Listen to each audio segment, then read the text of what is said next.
I believe when I worked in London that I was at the centre of the universe in terms of food. You know, I was close to France, I was trained classically, and I didn't have any idea that anyone in Australia knew anything about food. I'm so sorry. After about 10 days, I went back to London. I said, I've met a girl and I'm moving to Australia. That was it. Hello and welcome to Separate Bathrooms. We would like to acknowledge the Gadigal people of the Eora Nation, the traditional custodians of this land, and pay our respects to the elders both past and present. I am Cameron Daddo. I'm Ali Daddo. This is Separate Bathrooms. We've got some foodies in today. We sure do. It's been said a lot over the recent years that chefs are the new rock stars. Mm-hmm. Do you agree with that? I think so. Yeah, they have reached a level of celebrity just as much as our actors. Celebrities. As our celebrities, correct. Kim Kardashian. Yeah. There's so many cooking shows too, isn't there, that are fabulous as well. Yeah. And I was thinking about this. Growing up, I remember Bernard King. He was on Channel 10. Yeah. And then Annie, our sister-in-law, sent us a Bernard King recipe book. Yes. And how about the recipes? It was chicken a la Bernard, fish a la Bernard. Everything was a la Bernard. All I remember about Bernard King was that he always had his hands oily and greasy from, rubbing the chicken, and he had like big gold rings. And he never took them off for cooking. No, he cooked with rings on. Yeah. That's I just gotta remember be that as a little unhygienic, little girl. right? That people wouldn't do that today, do they? Probably not. Because schmutz gets under the ring. That. Yeah. There was Peter Russell Clark, who was the king of the eggs. Yep. And you must have had a few Margaret Fulton. My mum did. Cookbooks. Absolutely had Margaret Fulton. Yep. Today we have, who we got? Gordon Ramsay? Who else? Jamie Oliver. Great. Love Jamie Oliver. Yep. Curtis Stone. Miguel. Come on. I love Miguel. Yes. He's totally turned me into a Spanish cook. Yes, I love indeed. trying his stuff. Yeah. And, of course, friend of the podcast, Jock Zonfillo, who's now no longer with us. What a legend. Look, today we have all these amazing cooking shows, as Al said, on TV. There's celebrity chefs on socials being very generous with their recipes, showing us how to create new ways to impress not only our taste buds, but our family and friends' taste buds as well. Food is where it's at. Mm-hmm. And today we have a couple. They know a lot about love, partnership, and, of course, food. Darren and Cathy Purchese are joining us. Darren is one of the most sought-after and respected chefs working in Australia today and is renowned for his, as I read, exquisite and extravagant sweet and savoury creations. You've seen him on co-hosting the Great Australian Bake Off on Foxtel and shared his expertise as specialist judge on MasterChef Australia. He's authored a ton of cookbooks and they've been translated and published all over the world. Cath, his wife, is also a fabulous chef, Darren's business partner, and the most amazing support. Let's get to know them better. Darren Purchese and Cath.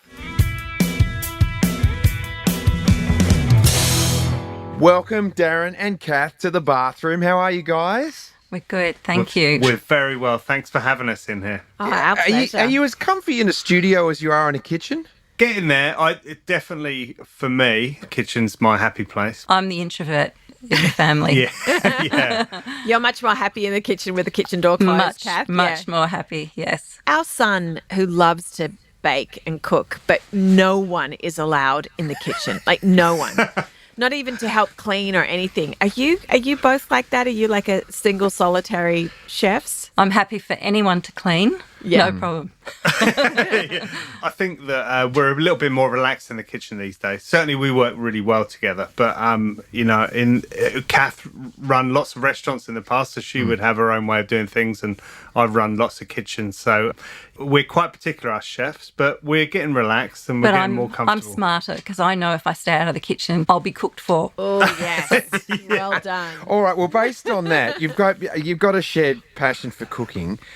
Did cooking play a role in bringing you together as a couple? It did. It was about 2004 and I was a chef in London and I was not expecting to even visit Australia. It wasn't in my sort of horizon. And there was a chef called Shane Osborne, who's quite a famous chef. He's Australian, and he's got restaurants in London, and I think he had Michelin stars. And he was due to present at the Brisbane Masterclass weekend, food and wine festival.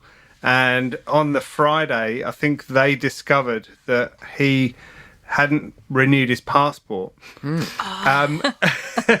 And so there was quick phone calls around. I think the organisers were panicking, and they called my executive chef and me. We were in London, and they said, could we be replacements? So on the Tuesday, I found myself in Brisbane. And Wow. Okay. yeah, I couldn't believe it. I thought, wow, this place is fantastic. And at that time, Cath was opening a restaurant in Brisbane and was hosting all of the international chefs. So I was in this whirlwind, and then I was introduced to Cath. And literally from that moment onwards, we spent the whole time together. And after about 10 days, I went back to London. I said, I've met a girl, and I'm moving to Australia. Wow. That was it. That was 2004. So yeah, it was food that brought us together. It was, yeah. And how about for you, Cath? Were you interested straight away with Darren? It was completely unexpected. I'd been in Brisbane for 6 months building a restaurant. I hadn't had a day off. I'd actually done the festival the year before, and I was invited to go to the cocktail party and meet all the internationals, and it just wasn't really in my thinking. And we met briefly at that cocktail party, but it wasn't until everyone came back to my restaurant that I was sitting outside and having a conversation with Darren, and we hit it off immediately. And we actually left the restaurant. We left, snuck out to a bar, and Darren was in Brisbane for 7 days, and we spent all of those 7 days together. I had actually planned my very first weekend away, and I booked a couple of nights in Noosa, and just by chance, Darren's itinerary took him to Noosa on those same days. Oh, so it was meant to be. Yeah. And Love then it. a year later, Darren made his way to Australia. We sort of... It took me a year to get out, didn't it? But you'd had a trip to London since, just to make sure everything was... It was totally unexpected. It was such a nice surprise. And about 3 months after Darren went back to the UK, I went over to visit just to be sure it was all real, and it was. And he sort of worked his way back via Greece and did a few jobs before arriving in Melbourne. And really, it's gone in the blink of an eye. Yeah. We've gone been quick. together for, I don't even know how long. We're really bad at 20 anniversaries. years. It's Yeah, 20 years. No, we've had fun. Yeah.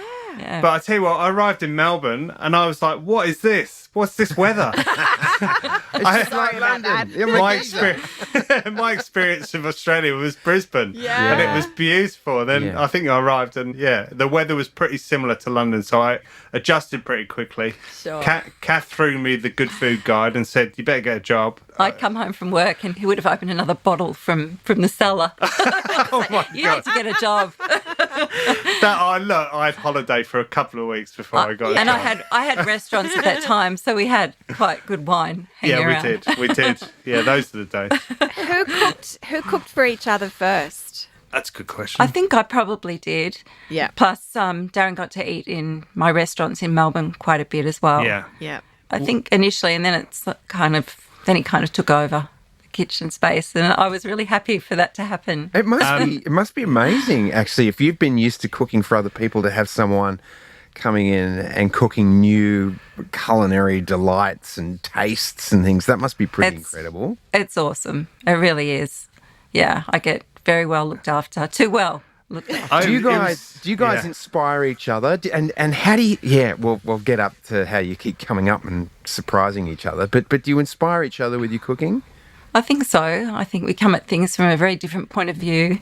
Darren is a very spontaneous, experimental kind of person, and he tends to put things together in a way that I would not. We're very compatible in the things we like, but I think he comes at it from a pastry chef's point of view, and I come at it from a different point of view.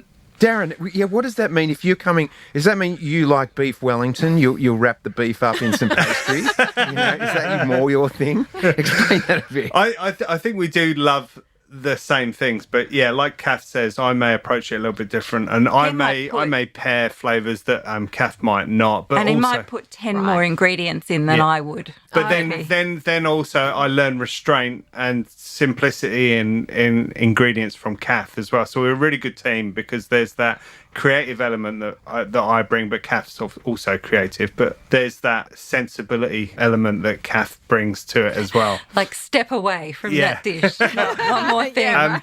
Because you gild the lily sort of thing. You put too much on. Yeah, I've been known to do push that. it too far. Push it too far. Step away from the cake. It's finished. I think we're a very good team together, and we do ultimately like the same things. We love good food. We love great company, wine, socialising. We love restaurants. We love restaurants with tablecloths, great service. We love travelling. We love travelling. All of those great things. Yeah. A great meal doesn't necessarily mean the most expensive restaurant. It's just something that's cooked from the heart and maybe local, and, a recipe that's been made for a long time. And we just love the romance of restaurants. It must be the hottest ticket in town when you guys throw a dinner party. Do you imagine going to their dinner party? Yeah, because you're getting a main course and dessert. It must be wild. It's good. We love to entertain. We have friends over and we love to experiment with some new stuff, or maybe present something that we're currently working on for content for our website, or it might be one of Cath's signature dishes, and finish on one of my banging desserts. We're dabbling in Spanish at the moment. Oh, nice. We pulled that out. Yeah, we go through phases. Yeah, we do.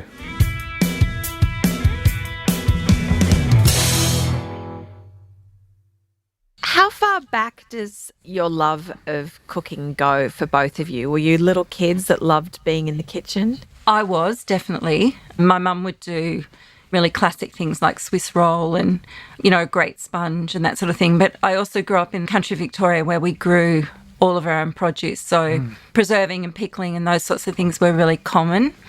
And I think that I always knew what good food tastes like from a fresh out of the garden perspective. Yeah. But it wasn't really until I started cooking, which I fell into by accident. I think I didn't really know exactly what I wanted to do with my life, and an opportunity came up and I took it. And I was more attracted to the lifestyle at first, but then, came across some amazing restaurants and chefs and people that I worked with, and it was 100% what I was meant to be doing. Yeah, I've always loved food. I've had a great appetite my whole life. I'm always hungry. I didn't realise that I wanted to be a chef until I kind of fell into it, actually. My parents did grow a lot of produce, so mainly sort of berries, strawberries and raspberries. So we make jams and trifles and things like that. Yeah. So that was fun. But I worked in Greece. Can't remember the year. I won't give you the year anyway. I'll give away too much. But I was washing up in a resort, and then the chefs kept leaving, and I ended up taking over because I knew the menu inside out. It was a 2-week menu because no one ever stayed there longer than 2 weeks. So the food was always new to the guests. Yeah, I just loved it in the kitchen, and I just loved the buzz. I didn't realise how bad that kitchen was now, looking back on it. But I came back to the UK and said, that's it, I want to be a chef. So I went and found a really good job in London to kind of quickly catch up on the skills that I hadn't got from people who'd done it from when they left school. You didn't go to cooking school, you actually did it on the job. Is that what you're saying? I started off on the job, and then I actually went back and kind of did it afterwards, actually on the job. It was actually in a place called Jersey, one of the Channel Islands. Yep. I've got family from Jersey. We go back really? Absolutely. I did Who Do You Think You Are, and went back to 640. Oh, fantastic. Yeah, I've got the world record for Who Do You Think You Are for the amount of generations going. Congratulations. And it was in Jersey. Oh, he slipped that in. I did. Well done. Oh, I love it there. I loved it there. Yeah, it's great. Jersey and Guernsey. Yeah. Yeah. And there's some really good food there. Great produce. I worked at a place called the Grand Hotel on the foreshore, and the chef there said to me, you need to go and get your qualifications. So I did that while I was over in Jersey, so I knocked it over pretty quick. I do find that you learn more on the job. So I felt I was qualified for the sheer fact of, you know, my work ethic, and I would love to stay behind and always work on my days off and offer to work on other sections because I just wanted to know everything. So yeah, not conventional route into cooking. Was that the same for you, Kath? Yeah. It was exactly the same for me. So you weren't learning from Margaret Fulton and Bernard King and Peter Russell, g'day, Clark? No, it was never. I had actually thought I wanted to work in film and television behind the camera, and I started to do a course in that, and I was just a little bit lost, and I was out somewhere. I met someone who was a chef, and I went, oh, chef, okay, I'll give that. It was literally like that. There was an ad in the paper. I applied and got a job and found this incredible world of food that I didn't even know what I was getting into at the time. But yeah, it got me. Within 2 years, I knew that was where I needed to be. But you are qualified, though. I'm qualified, yeah. I did go to school. Sorry, did I miss that question? No, but after. You work and you go to school at the same time. But I didn't love the school part. I thought it was very boring. Cath has trouble with authority and being told what to do in any shape or form, even by someone who might know what they're talking about. Right. And maybe someone who lives with her? I don't know. Asking for a friend. In the culinary world, I mean, I know absolutely nothing about it, but I understand that sort of trends probably come and go. Like, how do you... Foam, yeah. How do you stay inspired and continue to innovate with your cooking professionally or at home? Is it something that, is there an underground movement that says this is, because it's like fashion, I guess. Fashion, comes and goes. So is it the same in the culinary world? It absolutely is. Yeah, things absolutely trend all the time. They do. When Darren first arrived in Australia, he was on the foam wave. Yeah. He was. I was foaming. Yeah, he was. He sort of came through in a very important time in cuisine and brought a lot of technique and things to the country that we weren't really that exposed to, which I think was great, especially around for shows like MasterChef, and he was on every year doing some sort of crazy challenge. And in fact, our shop, Purchese, which is now closed, had a flavour wall of all these sort of kooky things that Darren would custom make cakes to people's particular taste. It was... Yeah, science meets sweetness was our tag. Yeah. So I was kind of in that. I was doing sort of molecular food. I was classically trained and then doing sort of molecular food when it was sort of in vogue when I came to Australia, and fine dining, sort of lots of technique. And then, it does come in waves and it's quite interesting. But I think the more you know and the more you learn and the more you do delve into these different areas of cooking, the more ultimately that you realise that it's more about the produce. So I think our food it just gets simpler as the years go on, and you all of a sudden realise that you've trained all your life doing all these crazy things, but the taste of a tomato straight off the vine that you've grown yourself with a little bit of sherry vinegar, salt, olive oil on top, you can't beat that. So I think it's good to know all that other stuff. You're always changing in your cooking and your outlook into cooking and what makes sense. Is that right? Yeah, it is. Yeah. You agreed on that one. And chefs are notorious for being passionate. Yeah. Passionate's a good word. Passionate in the kitchen about their flavours. Have you guys ever had creative differences in the kitchen? And if so, how do you navigate them and resolve them without letting that affect your relationship? I think the proof is in the pudding, really. Nice analogy. It's we'll do a test and the best flavour will win. Yeah. It's pretty Who decides much that. Well, I think it's not. It's obvious. We both know food, and we both know. We were talking about paella the other day, and we were making a paella, and I was questioning some of Kath's techniques involved, but asking really pastry chef. Yeah, but I was asking. I was just asking from the point of view of a reader, because we've got a recipe content site at the moment, so I was trying to play devil's advocate, and it was explained to me that she was doing it the right way, and we made it in the end, and it was delicious, so I shut up. So I've got no problem with, being told that I'm wrong, just so long as it tastes good. Yeah, there you go. Otherwise, taste there's going to wins. be trouble. I'm going to have to get involved. Yeah. But Cass never really let me down. She's an amazing chef, an amazing cook, and Thanks, she Cass. cooks beautifully. So I've learned lots from her, and I think she's learned a little bit off me. But because we're so different in terms of our approach to food and where we come from, I think we work quite well. We complement each other.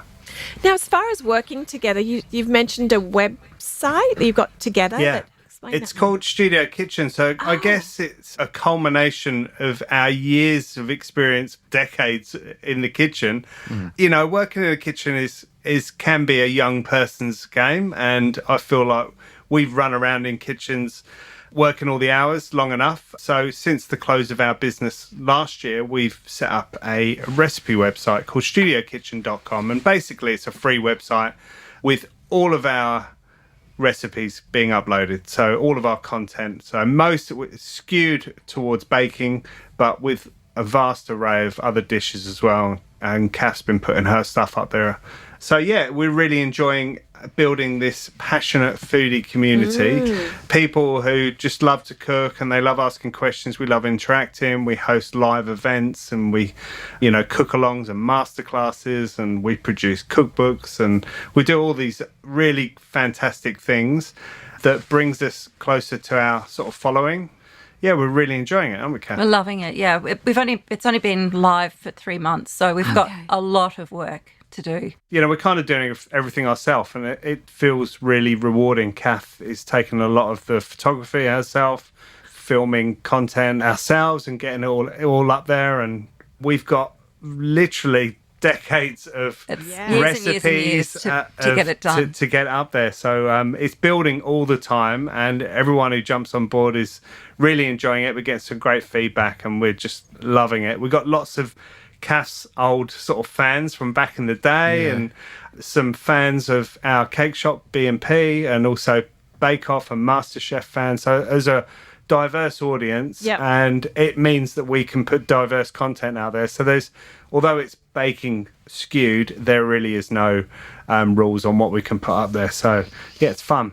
Do you ever come across old recipes that you just haven't looked at for, maybe even before you guys met, and you go, I remember this, and then cook it up to see if it still works? And we do. Yeah, absolutely. It's fun. We've got a very vast cookbook collection. Yeah. Which when we got together, we got rid of all the double ups because we didn't have enough space.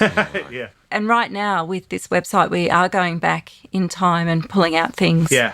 It's great. It's been really good. Yeah. The last business we had for 12 years, and it was fantastic, and lots of people loved it for lots of different reasons, and we had some great desserts and cakes and combinations of flavors on there. But it got to the point where our business was only a certain size. We didn't really want sort of multiple stores, so we couldn't have that structure of lots of people involved. So it was mainly me and Cath, and we couldn't take particular dishes off the menu because they had their own sort of following and their own people's favorites. So it got to the point where we couldn't really add more dishes because we literally couldn't make any more new combinations because we didn't have the team involved. So it got to the point where we felt like we were making the same thing every day, and our creativity was stifled. And since we've started the new website and we're delving into the past and we're looking at all of the old stuff that we did and reworking it, it's just been really invigorating creatively for us. We're also learning new things we're as learning well. new things Lots as of new well. techniques. It does feel like a new lease of life, because there was a while there where it was quite frustrating because we didn't have the time to do anything new.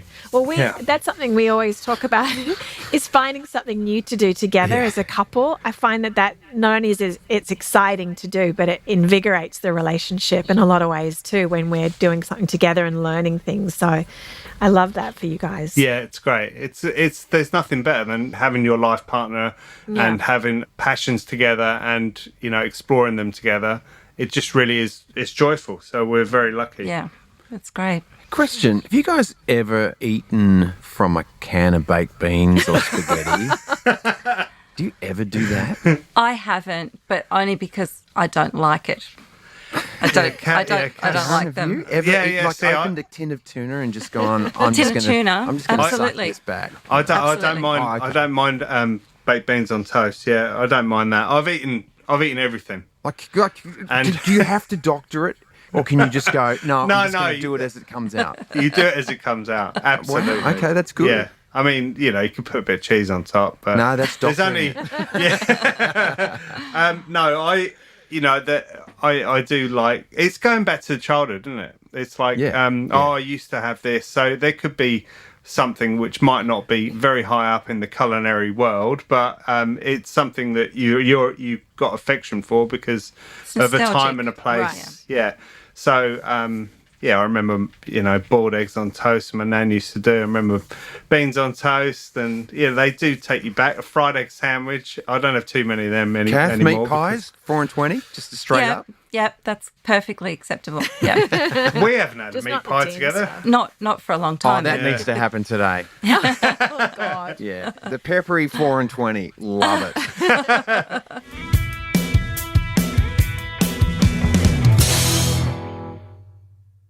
Darren, is it true that you once made, is it scones for the Queen of England, or had served something to the Queen of England? Yeah, I've cooked for the royal family a lot, actually. Oh, wow, okay. Yeah, I've worked at the Savoy Hotel in London, and I do remember when the Queen would visit, which quite often, we had security detail in the back, sort of making sure that everything we were cooking, was above board, and they would try things. So that was always fun. And all of the royal family came to the Savoy. So I cooked for Princess Diana, Prince Charles, the Queen Mother. But I also worked at another place called the Goring Hotel, which is a privately owned hotel in central London. It's actually next door to Buckingham Palace. And it's got a beautiful garden where they hold tea parties. And the Queen used to visit, and the Queen Mother used to visit for afternoon tea. So I'd made scones, and we used to do this whole thing where they would arrive, and all the staff would stand at the door and would sort of, bow as they came in. But I remember standing next to the general manager when he received the Queen, who said, "It's very handy having you at the bottom of the garden because I can just pop in for a scone or a gin and tonic." So, yeah, it was fun. I cooked for Prince Charles once in another hotel that I worked at called the Bentley, and the table in the restaurant that he was sitting at, he had his security detail on another table, and the food would come down. It was just like out of a movie. Prince Charles would look over and the security detail would eat the dish, and then they'd kind of like nod that it had no poison in. I'm not dying. Yeah, you're not dying. And then they would eat. So that was quite fun. So kind of reminds me of the movie Spartacus when the guy ate the food before Kirk Russell. No, Kirk Douglas. It was not Kirk Russell. He wasn't Spartacus. Kirk Douglas had it, and it was give him the nod. Thanks, I got pass it over. Exactly. Yeah. I think it's fair to say, though, that Darren's scone making became better after moving to Australia. Yeah, there's a whole. fair? Yeah, there's different scones. So Of course, I mean, yes. when I was in London, I Different believe. pronunciations too, Darren. Scone and scone.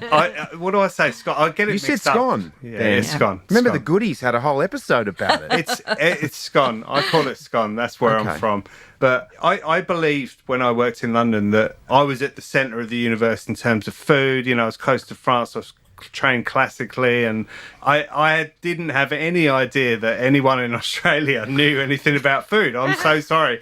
And when I arrived, I realised that I actually know nothing, because the food over here was amazing. The produce was absolutely out of this world. I'd never seen such healthy fruit and vegetables as when I came over here. It was incredible. And there are two different types of scone, because the ones in the UK, they're kind of a bit more biscuity, and they can contain butter. And then I learnt the ones over here, which is essentially just sort of cream and flour and, a pinch of sugar and salt. And they're really sort of light and fluffy and kind of a little bit softer. They still had a crusty exterior, and they're absolutely delicious. Mm-hmm. We worked on a culinary cruise. It was called the Great Australian Culinary Cruise, and there were lots of Australians who love food, and they booked primarily to enjoy my afternoon tea. And when I arrived on the ship, the chef was saying, we've done, let's work on these desserts together, but is it all right if we make our scones, because we've been doing them for a long time, hundreds of years, and we know what we're doing. I said, okay, fair enough, like there can't be much difference. And we served them, and there was almost a riot, wasn't Nearly there? walking the plank. Yeah, all of these Aussies were like, these aren't scones, they're too hard. And I literally had to make them myself the next day. Wow. And then I realised what the difference was. I tried one of theirs and it brought me back to London, and, it was pleasant, but it wasn't what I was expecting. And I do prefer the Australian scone. So there are some differences and some simple things that I find from the UK and over here. But Do you guys agree on the jam and cream order of a scone? Yeah, we do. Do you agree? So Yeah. what is it? What do you think it is? It's jam and then cream. Correct. That's what I noticed that Rachel Koo, when she was with you doing Luxury Escapes, she did it the other way around, Yes, and she did. it made perfect sense though, because it was clotted cream and it was Exactly. thicker, like it's got a thicker viscosity, so it's more like butter on the layer. Right. Yeah. So it makes sense when it's clotted cream. Yeah, clotted cream's like 48% I sent her a butter fat. message straight away and said, I get it. Yeah, I that's get it, right. Rachel. Yeah. I was going to say, because Rachel Koo, who I had a great time with in London, we had that conversation on Luxury Escapes, and she was like, no, absolutely, it's the cream first.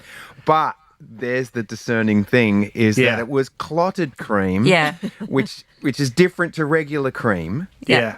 Just explain that for our listener quickly. Regular cream would have anything up to 35% butter fat, so you kind of have to whip it and it's lighter. A clotted cream has 48% butter fat, so you can almost just spread it.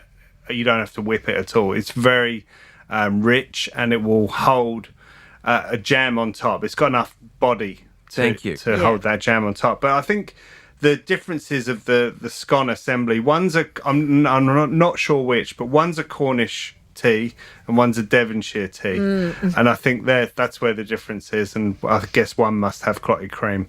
But never argue with Rachel. She knows her stuff, but I enjoy it the other way around. Just getting back to your relationship, is there a lesson about love that your relationship has taught you? That was uncomfortable, Cath. No, I was trying to think of something. I don't know. We're really compatible. We love spending time together.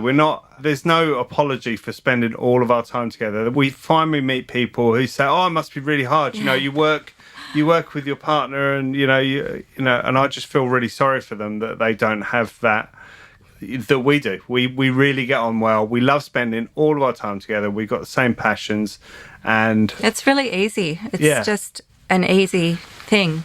Before Purchase, we were working from home for about 3 years, and I was thinking, well, this will be interesting. I wonder how this will go. It was the easiest 3 years. And then after that, I knew that we'd be completely fine in business. I mean, to be in a business together like Purchase was, it was high stress. We would do all of the major events out of a very small business. We worked incredible hours. We'd, start early in the morning and then go out and set up a wedding or a dessert table or, something for the Grand Prix. Only a relationship like ours could have successfully done that. We know exactly what each other needs to do. We know how to support each other perfectly. We both have different needs, but we fill in the gaps when needed. It's just, it's really extraordinary. Yeah. Yeah, we both enjoy writing really big lists of jobs to do and working through it. So we get a lot done together, and I think that's been the secret to our professional success. But we also really enjoy just doing it together, just doing life together, and we don't really want to not do that. So I feel very lucky that I have Cath. I'm definitely fortunate that my work partner is also my life partner, and it's fun. We, I think one of the first things that we understood about each other was we liked the same music. I think that was a core of a conversation that we went, wow, yeah, I like that band. And we found initially that our music tastes were really compatible. And so through our working life as well, the music that we play and the playlists that we put together and, the things that make us laugh are the same. We love movies and, as I said, travel.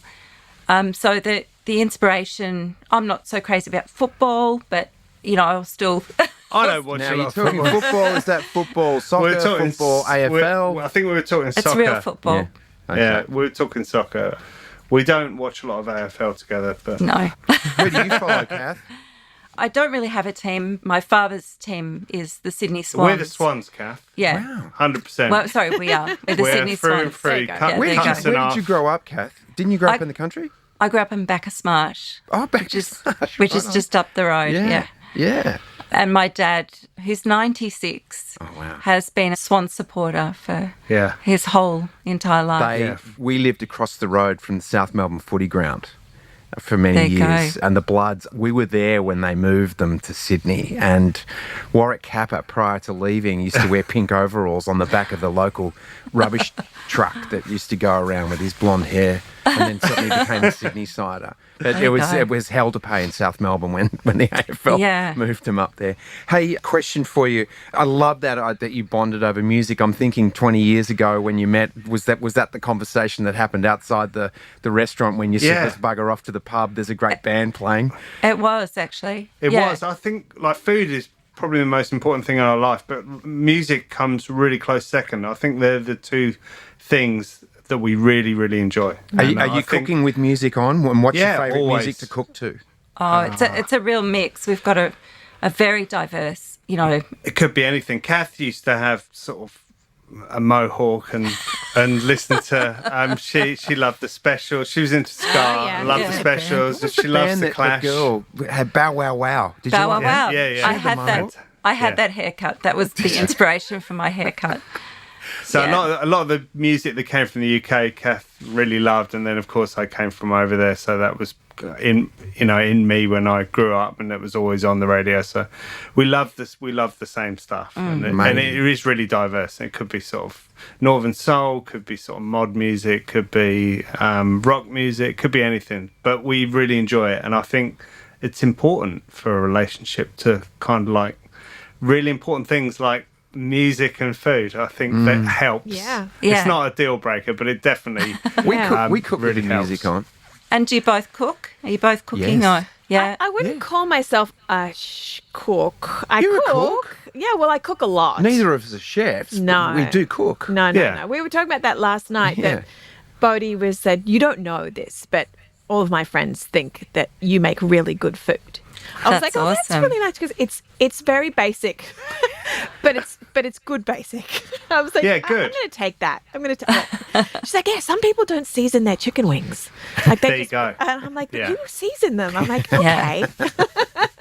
That's Yeah, good. totally. Take it. We did a thing during COVID. There were 6 of us living in our house, and so each of us had a turn in the kitchen for 6 nights, and we would rate the dishes.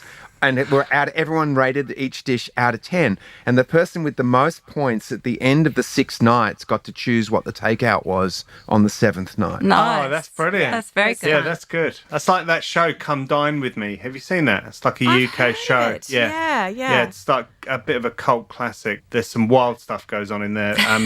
But yeah, a different person cooks every night, and then the winner at the end gets the prize. But Fantastic. I like the idea that you get to choose the takeaway. Yeah. Yeah. So you got to choose Yeah. the takeaway. And then that was lunch for the next 3 days because Yeah, we were probably. bought like a truckload of it that night. Hey, guys, what's your secret sauce for a successful relationship? Pardon the pun. Or your secret recipe? That's a good recipe.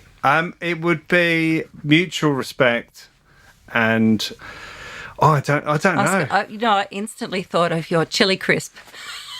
Oh crispy right, chili, something I I went, make. "That's Yeah, it, all right, yeah. That's all I need on everything. Something a little spicy. Yeah. Crunchy. When they say, you'll never work a day in your life if you find something that you're passionate about. So, but it's the same with a relationship a little bit. Like it's never hard or trying if you find someone that shares the same passions as you and has the same sort of sense of humour and interests. So we just think we're really lucky, and I'm not sure what the secret is. I don't know whether it's luck Finding the right person. Yeah, you got to Yeah. find the right person. Yeah. So just choose wisely. Yeah, there you go. Yeah. Yeah, I definitely. mean, ours was such a sliding doors moment. I mean, we could have not met each other. It Yeah. was just such a fluke. scenario. So I don't know. Yeah, I would literally still be in London. I had my head down, my ass up. I did not know what I was doing. I was just working hard, and yeah, I would have missed out on this beautiful life that I've got. So yeah, keep your eyes open. It could be just round the corner. That's so great. We do something called the 2-minute shower where we keep our answers hopefully to about one word, but keeping it nice and short. I was going to ask you both the same question. Yeah? Okay. What the world needs more of is... Tomatoes. First time we've ever had that. Crispy chili. I was going to say Darren's Yeah. crispy chili It's chips. Darren's crispy chili. Yeah, for sure. It's good. What habit does your partner have that you find adorable? I'm glad you said adorable. Darren talks to the TV. I don't think you think that's adorable. No, I do. It's hilarious. Oh, right. Just always getting us organised and ready. And I'm a really good organizer. Yeah, I love it. I love strong people to help me get organised. There you go. What about your relationship that makes you feel most grateful? having just the perfect companion. You know, someone who has my back all the time is what I think. We're a good team. Yeah. Yeah, that's clear. Teamwork. Last question. One word to describe each other. The best. I know it's 2 words. Oh, Yes, Cath's the best. Yeah, I was going to say funny and sweet. oh that's so Like beautiful. a dessert. Great description for Yeah. a dessert. Imagine Yeah, being like a called the Knickerbocker best. glory. The Yeah, I know, best, it's- the best, which is funny and sweet. That's really, no, that's nice. Thanks, Daz. Oh no, I mean it's I love my Beautiful. life. Yeah. Yeah. So yeah, we're having fun and we hope to have lots Yeah. more. Yeah. Yeah, it seems like you've got that relationship that people talk about where not only are you in love with each other, but they're your best friend as well as your best working companion. It seems like you've got everything covered in each other. So it's really beautiful. Thank you so much for your time today. It was Yeah. lovely Thanks for having talking to us. both of Thank you guys. And I'm thinking a food truck going. Why not? Oh, like Chef, You like right, that like the movie yeah. Chef. I don't mind a toasty. Yeah. I've written a book on toasty. I was going to say you wrote a that's book right. on it. Yeah. Yeah, how good. Darren and Cath, thanks so much for joining us in the bathroom today, and just good luck. We can't wait to see how things unfold. Thanks, Thank guys. you. Lovely to meet you both. Great to talk Thank to you. I'm hungry now. I'm ready for a chili chip. Oh, I want a scone so bad. You know how much I love scones. Yeah. Like that is probably my one dessert if I had to choose. Yeah. One dessert. Because it's not even always a dessert. Like it's that afternoon tea. Yeah. Scones with a cup of tea. Like, does it get any better? For me, it doesn't. For you. I Let know me you answer my love own it. question. I know you love it. I was just thinking as I was saying it, how did the name Scone come about? Was it a conversation? Where did it go? I don't know. It's gone. I'm glad I didn't bring that up with them. Me too. Yeah. We've just gone, wow, what is that guy on? There's this place in Edinburgh called Scone. Is it? Yeah, I wonder if they started there. And it might have started in the New South Wales rural town of Scone, Scone. as opposed to Spelt Scone. the same way. We corrected a lot of Americans when we lived in America about, can I have a scone? And we were like, no, but you can have a scone. We had them trained. And they loved the scones, They didn't they? loved their scones. Because they weren't sweet. That's right. That's why. Do Do you know anything with whipped cream and jam? Like you could put it on cardboard and it's yummy.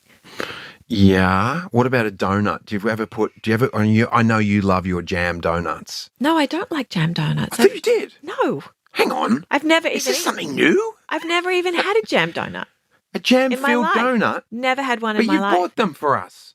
I bought them once for you because you One like them. time in band camp. Like well, who? That time? Who are you, what? Who are you married to? How do you think this about me? What Not about, shocked. didn't we have them I bought them for you at South Melbourne Market, right, with the dim sims in Melbourne. Nope. No? Nope. That was Yes, someone else. No, it wasn't. No, it was the With kids. dim sims? It was No. the kids. It was the kids. No, South Melbourne dim sims are the known. And our listeners in Melbourne might disagree with that, but certainly for me, that's the best dimmy in town. Is the one at South Melbourne Markets, and the jam donuts you outside of Footy dimmies? Grounds. Because I've never heard you say that The before. dimmies, yeah. Oh, I see. Yeah. That's local lingo. I guess it is. It's all coming back Got to me it. now. Celine Dion sings. It's all coming back to me now. All right. Well, hopefully you'll go check out Studio Kitchen. I know I am. I'm definitely going to log on to Studio Kitchen and look at their recipes. There's going to be some amazing stuff on that. Right? All for free. That's incredible. How generous. Very generous. Yeah. All right. Okay. All right, let's go. Hey, send us a note on either of our socials on your favourite recipes, what you're cooking. Oh. Why not? Sure. I'd love to know. Great. And what you're discovering from Studio Kitchen. Kitchen, of course it is. Yeah, we'll have that all in the show notes too if you want to check it out as well. I think that'd be great. Let's be a bunch of chefs. Let's eat the gorgeous fresh food that's here in Australia. Yeah, How we're good very is it? lucky. It is the best. It is the best. Seafood, it's incredible. And we've had our homegrown tomatoes from our backyard for this summer. Our basil. Mint. The mint grown. and the chives. Passion fruits. Yeah, passion fruits are amazing. The best passion fruits I've ever had. Anyway, we go on. If we can get them before the cockatoo does. Thanks so much for listening. Go have lunch or dinner or a scone. Bye.